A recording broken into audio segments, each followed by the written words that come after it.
ह्या शेवया मी बाजारातून आणलेल्या आहेत. छानपैकी गरम करून घेतलेल्या आहेत, भाजून घेतलेल्या आहेत.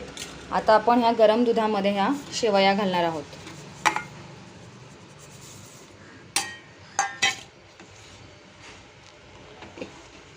साधारण 2 मिनिटं छान उकळी आल्यानंतर आपण त्याच्यामध्ये साखर ॲड करणार आहोत.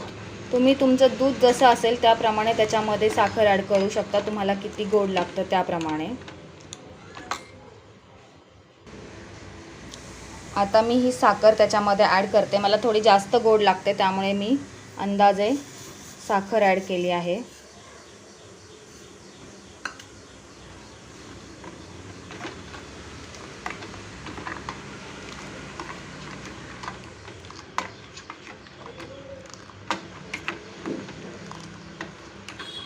एक 2 मिनिटं उकळी आली की आपण त्याच्यामध्ये वेलची पूड घालणार आहोत.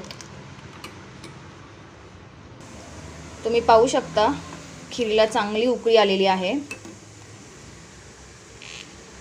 आता त्याच्यामध्ये वरतून मी ही वेलची पूड ॲड करते. गॅस स्लोच ठेवायचा जेणेकरून खीर पातेल्या बाहेर नाही येऊ, उतू जाऊ नये. छान असा खमंग वास येतोय वेलची पूडचा. आता त्याच्यामध्ये मी हे काजू आणि बदामचे काप घालणार आहे.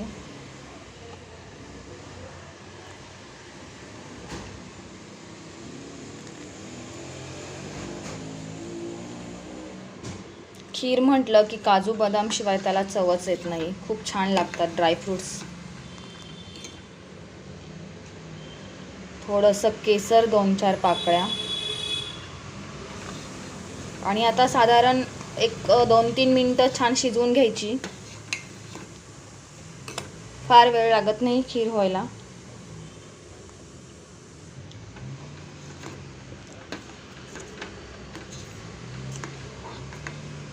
अलका आजीच्या चॅनलला सबस्क्राईब केलं नसेल तर फटाफट सबस्क्राईब करा, लाईक करा, शेअर करा आणि खीर कशी वाटली ते कमेंट्सद्वारे कळवा. आता आपण ही एका बाउलमध्ये काढून घेऊयात. छान शिजलेली आहे. अशा प्रकारे आपली ही खीर तयार झाली आहे. खूप छान दिसते.